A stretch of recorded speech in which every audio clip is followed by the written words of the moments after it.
¿Cómo estás, Susana? Muy bien, muy contenta de estar acá con ustedes y de compartir estos temas de estos libros que he venido trabajando durante muchos años. Para mí de verdad es un placer y un honor poder compartirlo con ustedes. Muchas gracias.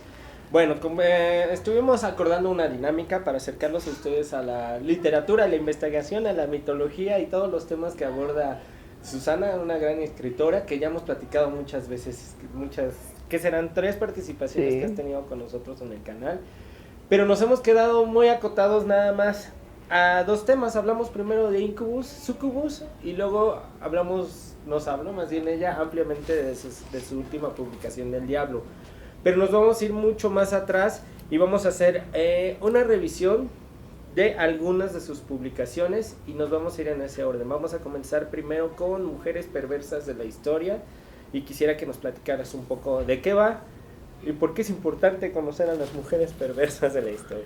Bueno, este libro, Mujeres Perversas de la Historia, fue una investigación y una recopilación de mujeres que me han parecido interesantes a lo largo del tiempo.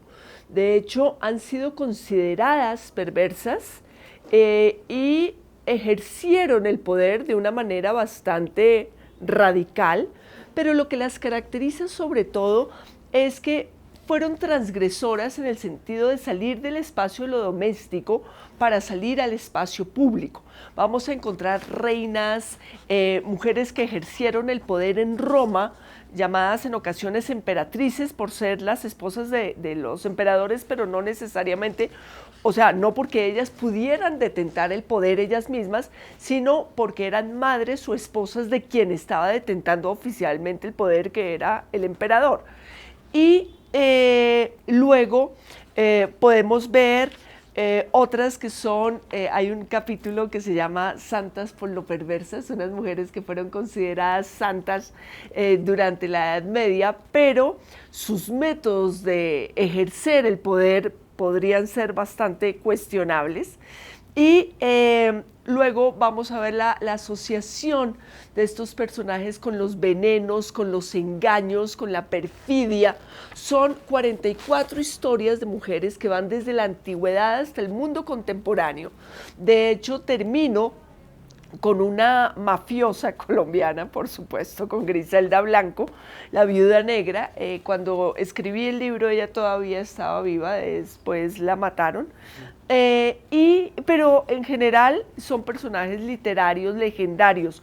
Lo que pasa es que como iba cronológicamente, pues tocaba cerrar con algo contemporáneo que para mí es mucho más difícil y complejo de trabajar, porque normalmente trabajo a partir de literatura y mitología, pero en este trabajo incluí otras personajes. Entonces digamos, trata de explorar la asociación que ha existido entre lo femenino y el mal en la literatura y en la historia. Entonces las raíces vienen desde unos imaginarios bíblicos, mitológicos, y luego cómo esos imaginarios se van plasmando también o se van viendo en las mujeres históricas, y cómo esos personajes históricos a su vez se van convirtiendo en personajes legendarios, porque hoy en día a nuestros ojos Lucrecia Borgia, si bien fue un personaje histórico, se confunde su leyenda con la historia, ¿cierto? Ya hay tanto que se habla de este personaje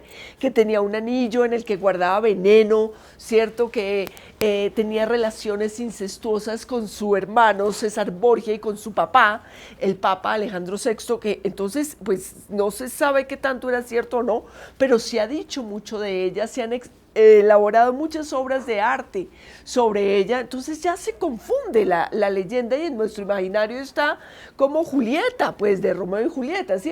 Ya hay un punto en la historia, del mismo modo Cleopatra, que los romanos le tuvieron pánico, la consideraron hechicera, pero era una reina fabulosa del antiguo Egipto. Entonces, este libro de alguna manera, cuando yo me comencé a interesar por estos temas de las mujeres en la historia, yo era muy niña y me apasionaba la historia y la mitología, pero no había tantos personajes femeninos fascinantes.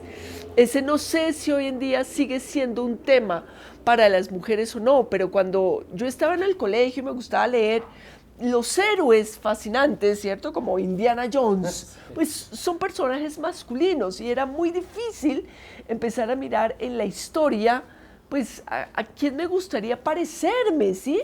A todos los niños les gusta Superman o les gusta, no sé, Batman. Hay una cantidad de personajes históricos que te pueden gustar, pero, o legendarios, ¿sí? Tú puedes querer ser como Cristóbal Colón y descubrir, ser un navegante, pero en los personajes femeninos para ese momento era un poco más difícil encontrar. Entonces, uno de los primeros, sin lugar a dudas, era Cleopatra, que era de esos fascinantes, y Egipto, y las pirámides, y las arenas del desierto, y poner en jaque el Imperio Romano por enamorar a los dos hombres más importantes del mundo en ese momento, primero a Julio César y luego a Marco Antonio. Entonces, ese poder femenino de la seducción, pero además una mujer muy culta, que hablaba varios idiomas, que manejaba un reino, pues es un personaje fascinante, ¿sí?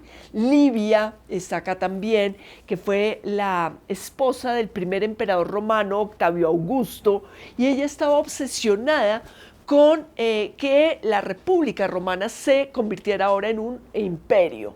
Y ella va a tejer todo para que sean sus descendientes los que sean los gobernantes en ese nuevo imperio romano que se está creando. Entonces, ella teje de todo por detrás de bambalina, no duda en contratar una envenenadora. Ella tenía una envenenadora de cabecera, ¿cierto?, que iba saliendo de aquellos que querían mantener la república y ella no le importaba que fueran sus sobrinos, sus nietos, sus parientes, porque su obsesión era el imperio. Entonces, ella no utiliza la seducción como muchos otros personajes, como Mesalina, por ejemplo, que también va a ser del Imperio Romano, sino es una mujer inteligente, astuta, que tiene una visión de administradora, pero pues que eso es demasiado sorprendente en una mujer. Si no se esperaba, eso rompía completamente los cánones de lo que se suponía que debía ser una mujer de su época. Entonces, estos personajes que son históricos nos revelan otro aspecto de lo femenino, un aspecto inquietante, interesante. Difícilmente las mujeres en el poder van a salir a una batalla de la manera que lo haría un hombre. Esos no son los elementos, entre comillas, típicamente femeninos. ¿Qué utilizan entonces? El engaño, los venenos. Entonces, explorar un poco esos elementos típicamente femeninos, ¿cierto? ¿Cómo hacen uso de las intrigas? Livia, por ejemplo, y Antonina van a utilizar las lágrimas como mamá, ¿sí? Ellas lloran para conmover, pero lo están haciendo en frío. A mí me parece fascinante porque usualmente estamos acostumbrados a una idealización que se ha hecho en el cristianismo de cómo debe ser la mujer. Debe ser buena, dulce, tierna, ¿sí?, víctima. Pero acá estamos viendo es otro lado de esos gestos, otro lado de esas lágrimas, esa supuesta dulzura tiene un trasfondo, ¿sí? Y me parece realmente interesante. Dices, no encontraba una heroína femenina cuando era niña. Y de pronto todos los personajes femeninos importantes y trascendentes en las culturas históricas estaban asociadas con el mal, porque me imagino que porque fueron las que pudieron derrotar, incluso a través de su pareja, que era la que mandaban al campo de batalla, al ejército contrario, pudieron conquistar y pudieron obtener finalmente lo que querían. Eso es muy interesante. Muchas veces con la crueldad, aunque los hombres ejerciendo el poder han sido tan crueles o más, pero no se espera eso de ellas.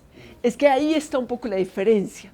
Si vemos hombres crueles de la historia, Iván el Terrible, sí era terrible y era un guerrero, sí, pero como que se da por sentado que los hombres son así.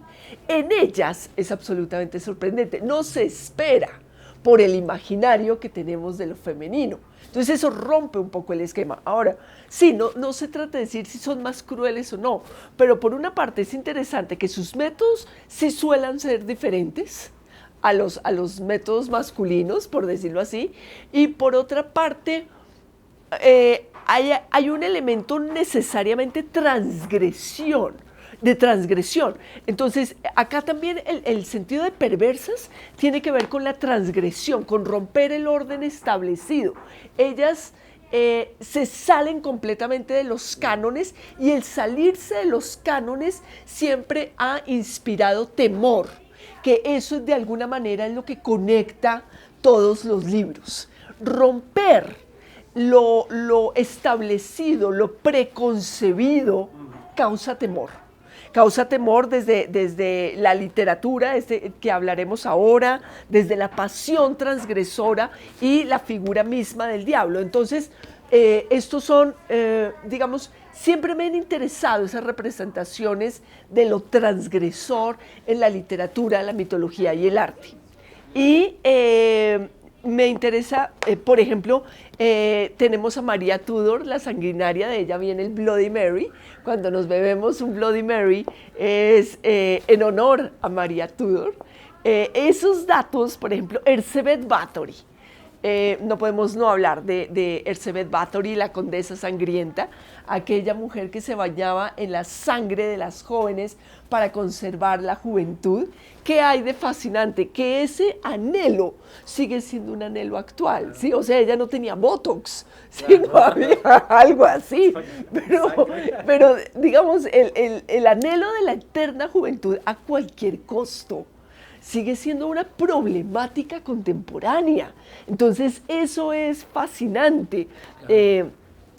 Es muy, muy bonito el ver cómo no cambiamos con el tiempo. Las pasiones humanas, los miedos humanos siguen siendo los mismos. Puede haber cambiado la tecnología, pero no la condición humana. Eso me parece profundamente interesante, porque a veces tendemos a mirar como, es que en la historia, en los tiempos antiguos, como si la gente fuera completamente diferente a como somos hoy en día, y realmente somos los mismos, con diferente ropa y con diferentes aparaticos, pero la esencia humana es la misma. Sí, las pasiones se mantienen. Exactamente, se mantienen igual. Catalina de Médicis es un personaje absolutamente fascinante.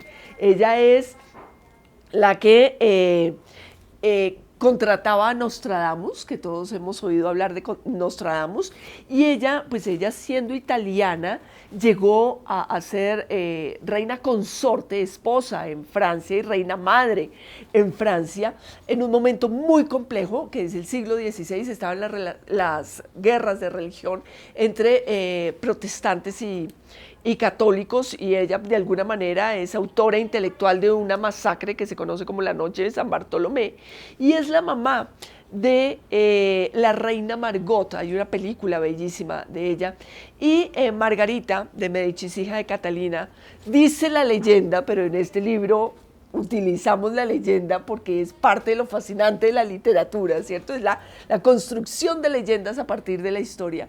Se dice la reina Margot que guardaba los corazones de sus examantes en frasquitos, ¿sí?, de cristal con tapa de oro con el nombre de cada uno. Entonces esa escena que alguna vez la vi en una película me hizo, y cuando leí el libro además, me hizo investigar sobre ella. Es como, ¿qué se necesita? O sea, hay algo fascinante en la idea de guardar los corazones de los examantes, sin lugar a dudas, pero esa crueldad y qué está pensando, ese aspecto transgresor y pasional al mismo tiempo, pues la hace una figura que también me parece muy interesante.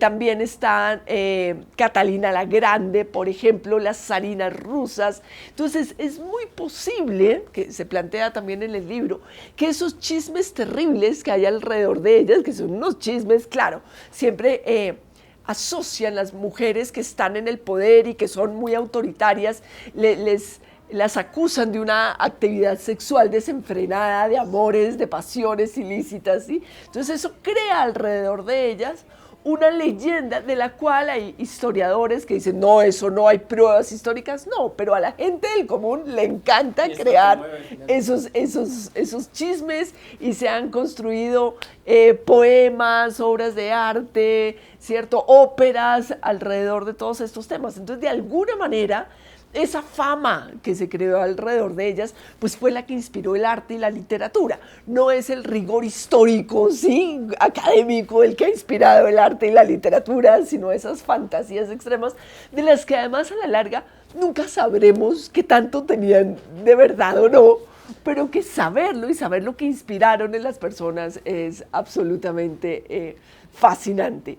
Entonces, hay envenenadoras del siglo XVIII, sí, una cantidad de envenenadoras que pues eran amantes de Luis XIV y pues se movían en la corte francesa. Luego, para el siglo XIX, se forma la idea de la mujer fatal, ¿cierto?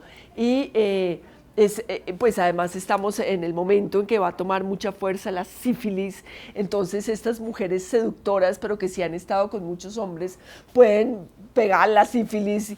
Es algo muy angustioso, pero a la vez muy atractivo, porque son muy voluptuosas. Entonces, en el arte y la literatura son estas figuras vampiresas, seductoras, que de todos modos pues, van a arrastrar al joven incauto a la muerte. Y esa figura la seguimos viendo en series de televisión, en películas.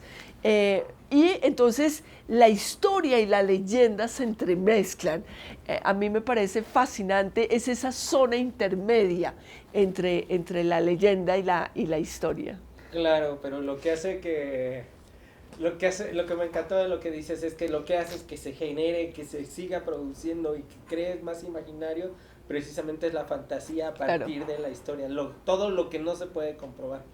Exactamente. Y es ahí hacia donde vamos, si esto se vuelve una ramificación de un árbol eterno o infinito, pues ya vale la pena indagar en eso. Exactamente, si pasamos por un instante al libro de Amores Malditos, una de las pasiones transgresoras por excelencia es la de Helena de Esparta, que es más conocida como Helena de Troya, y París, ¿cierto? Ella deja a su marido y se va con París.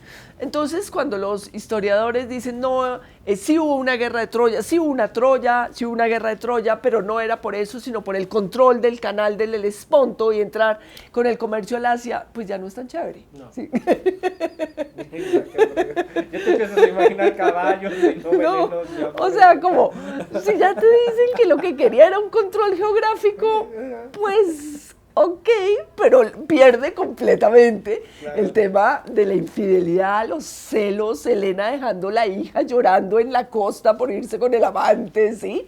Ese romance que duró pues poco tiempo, porque ella después mataron a París y estuvo con los hermanos de París. Entonces, lo que nos gusta de la guerra de Troya es la infidelidad de Helena, que dejó a su esposo Menelao por irse por un guapo troyano que era París.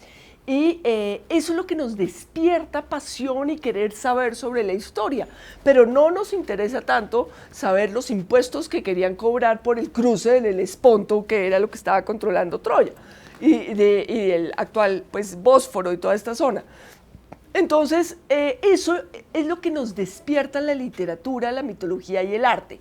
Una pasión por saber más. De alguna manera, son chismes de la historia, ¿cierto? Y eso los hace absolutamente fascinantes.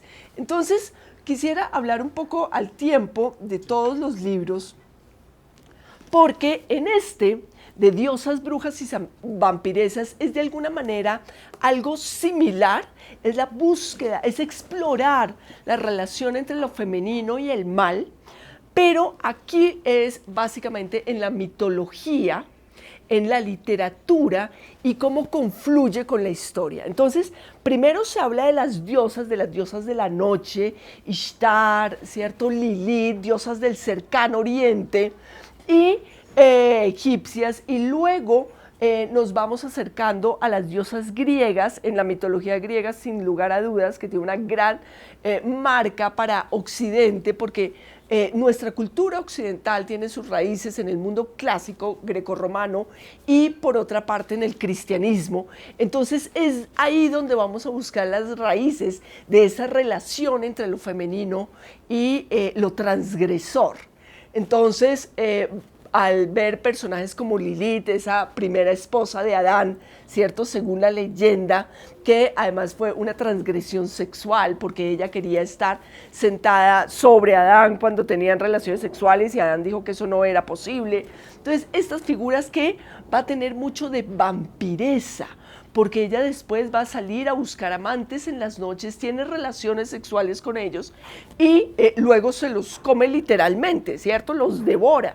Entonces es lo atractivo, pero lo atractivo que va a ser fatal, que va a ser letal. Y eso se conecta entonces con la que les hablaba, con esa mujer fatal del siglo XIX, ¿cierto? Que es en las historias francesas del Moulin Rouge y todas estas bailarinas de Cancán, ¿cierto? Cuando la prostitución va a tomar muchísima fuerza en las primeras ciudades europeas, ya como industrializadas, esa figura es como muy atractiva, si bien la prostitución ha existido todo el tiempo, esa es una frase que hemos oído mil veces, de la prostitución es el oficio más antiguo del mundo, pues lo que se va a dar en las ciudades industrializadas ya es un fenómeno completamente diferente, que es este fenómeno de los cabarets, que es este fenómeno mucho más urbano y mucho más para todo el mundo. Sí, antes también existía, pero pues era de alguna manera más rural, que tiene unas características diferentes, y también pues había unas que eran las cortesanas de los nobles con otras características, pero el fenómeno urbano del cabaret, que eso ya es siglo XIX, eso tiene otras características, otro imaginario, ¿cierto? Si pensamos en las obras de arte de Toulouse-Lautrec, por decir algo, eso va a tener algo muy fuerte, que él nos está reflejando el cabaret, o si lo quieren ver de alguna manera más sublimado en el arte, más haciendo referencia a la mitología, todos los pintores prerrafaelistas del siglo XIX van a volver sobre estos temas. Entonces, ¿qué es este libro? La evolución de los símbolos de la relación de lo femenino con el mal y con lo transgresor, desde la antigüedad hasta prácticamente hasta nuestros días. Entonces tenemos las diosas, descendientes de las diosas están las hechiceras, de manera equivalente a como los héroes son descendientes de los dioses, las hechiceras son de las diosas y van a tener muchos de sus atributos, como la inconstancia, son volubles, son temperamentales, seductoras, de alguna manera peligrosas, porque las diosas son peligrosas, tienen diferentes estados de ánimo. Entonces, este libro nos refleja una evolución de esa imagen a lo largo de la historia occidental. Vemos entonces cómo están las Strix en el Imperio Romano y en la plena Edad Media, que son en las leyendas unas mujeres pájaro asociadas con Lilith que salen a seducir hombres por la noche. Entonces esa idea de la mujer pájaro va a estar presente en la mitología, en la literatura, se va a asociar con los súcubos, que son unos demonios sexuales femeninos, hijos de Lilith, y en la portada de este libro, que es un aquelarre, se llama, de Ricardo Falero, vemos ya la figura cumbre de la bruja, que es el aquelarre, es esa reunión de brujas que se creía que se hacía 4 veces al año, la noche del 2 de febrero, la noche de la Candelaria, la noche del 30 de abril al 1 de mayo, la noche del 24 de junio, la noche del 31 de octubre, por supuesto, en que las mujeres salían a reunirse a tener pactos con el diablo. Eran unas reuniones de ciertas mujeres que eran brujas con demonios, y eran brujas porque eran amantes del diablo. Eso es lo que es una bruja y eso es lo que la diferencia de una hechicera. Hay hechiceras en diferentes lugares del mundo. Ellas, las hechiceras, manejan las plantas, las hierbas, se comunican con los muertos, controlan los vientos, las fuerzas de la naturaleza, pero ya la asociación clara con la maldad viene con el cristianismo, y eso conecta con otro libro que es de cómo el diablo adquirió sus cuernos, porque el diablo es una figura eminentemente cristiana. Entonces, la bruja es una amante del diablo y por ese motivo él le da poderes a ella. Y eso es lo que se cree, obviamente, estamos hablando acá de imaginarios colectivos, siempre vale la pena recordarlo, y estamos hablando de imaginarios, pero de unos imaginarios muy fuertes, porque la Inquisición existió. Y sí se acusó a unas brujas de tener relaciones sexuales con el diablo y de salir a volar de noche. Entonces, aunque hoy en día nos parezca absurdo creer en eso, no hace tanto tiempo, porque estamos hablando de 400, 500 años, sí se creía y sí se procesó a mujeres por este motivo. Entonces, la razón, además esto fue en el momento en que estaba surgiendo el mundo moderno, o sea, ya era el tiempo del pensamiento racional. En la época de Newton todavía estaban quemando brujas, ¿sí? Es que a veces queremos verlo como algo demasiado lejano, demasiado perdido en el tiempo, y no es tanto, porque a veces cuando nos obsesionamos con la razón y la racionalidad absoluta es cuando más se desprenden y surgen nuestros demonios, nuestros miedos, porque no todo lo podemos explicar racionalmente. Hay un cuadro de los Caprichos de Goya que se llama Los sueños de la razón engendran monstruos, y es un científico prácticamente, cuando está durmiendo sobre sus papeles, este estudioso, salen todos esos demonios que le salen de su lado oscuro. Entonces, esa dicotomía, todavía hoy, en el siglo XXI, no sabemos qué pasa realmente después de la muerte. Hay muchas personas que todavía creen en el infierno, en los castigos del más allá. Y el hecho de que nosotros creamos con vehemencia en una creencia espiritual o en otra, no la hace verdadera, ¿sí? O sea, eso sigue estando fuera de los marcos de lo racional. Lo que pasa es que muchas veces las religiones, particularmente las religiones monoteístas, han tratado de implantar eso como si fuera verdad absoluta, pero no necesariamente lo son. Entonces, eso es interesante. En este libro también vamos a ver las historias originales de Blancanieves o de la bruja de Hansel y Gretel, y hoy en día, no sé en México, pero por lo menos en Colombia, tal vez es general, hay una tendencia a ser muy asépticos y políticamente correctos los relatos infantiles, ¿sí? Que uno se sorprende de pensar cómo eran los relatos para niños originalmente, ¿cierto? A finales del siglo XVIII, XIX, porque hoy ningún niño podría resistir esa crudeza con que la bruja de Blancanieves quería comerse el corazón, ¿cierto? De Blancanieves, o la de Hansel y Gretel quería succionar la médula de los huesos de estos niños. Hoy en día como que se cuenta todo de una manera más suave, ¿sí? De una manera menos que no impresione tanto a los niños. Pero los relatos originales surgían del folclore popular y por tanto estaban más cerca a los mitos.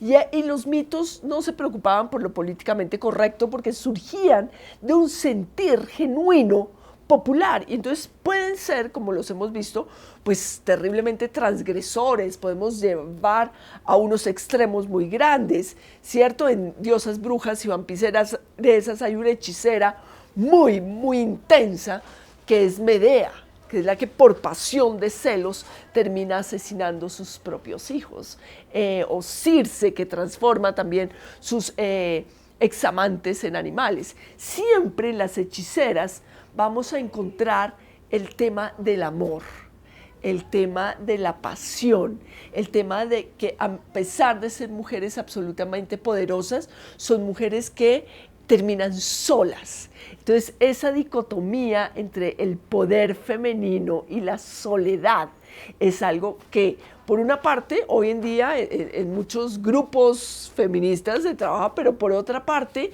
es una problemática que viene, que es interesante ver que viene desde la antigüedad, que es ese tema de la mujer poderosa que está sola, de esa mujer que es absolutamente sensual, devoradora de hombres, pero de todos modos está sola, ¿cierto? Porque rompe con unos cánones, de todos modos la maternidad no es lo suyo y sin embargo quiere ser amada, quiere seducir. Entonces esas complejidades del espíritu humano las podemos ver en estos personajes. Y lo que me llama la atención muchísimo es el nombre, el miedo visceral del hombre a la mujer, porque precisamente las han alejado de la racionalidad masculina precisamente por el misticismo femenino, por lo que nos es completamente incomprensible como hombres, y desde siempre ha sido así, ¿no?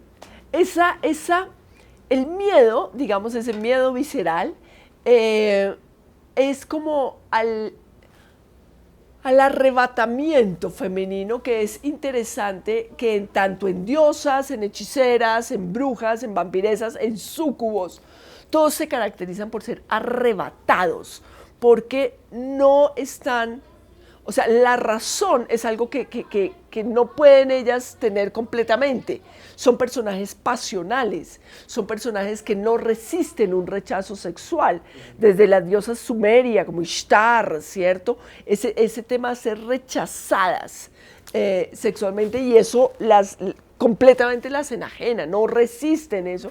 Y entonces, ¿qué elementos hay o qué elementos hay en lo femenino que han inspirado a la colectividad a generar estos personajes? Y si te soy muy sincera, hay algo de razón en todo eso, ¿sí? O sea, hay algo de, posiblemente, pues no quiere decir que las mujeres vayan a salir a hacer eso, pero como estamos hablando en lenguaje simbólico, cuando estamos hablando en metáforas, cuando estamos hablando hermenéuticamente, sí podemos sentir que hay un halo de esa naturaleza que presentan esos personajes femeninos extremos con los que algunas nos podemos identificar, ¿sí? De la misma manera que los muchachos se identifican con los héroes, aunque no sean capaces de hacer esas hazañas, hay cierto halo en lo pasional extremo que algunas mujeres podemos llegar a sentir. Eso me suena familiar, ¿me explico eso?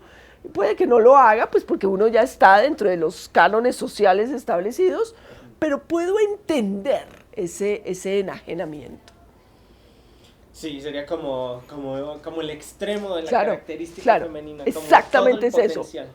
Sí, completamente, sí, explotó todo ese potencial en figuras como Circe, como Medea, sin lugar a dudas, que por su tema pasional va contra sus propios hijos, o sea, va contra la maternidad, que es uno de los principios fundamentales, supuestamente, que rigen a las mujeres, y sin embargo esta logra ir más allá de eso, y en algunas representaciones, en algunas óperas, en algunas películas, la logran encarnar lo suficientemente bien que tú la entiendes, que tú te compadeces de ella. Entonces eso es lo fascinante del arte y de la literatura, que logra reflejarte aspectos de la condición humana.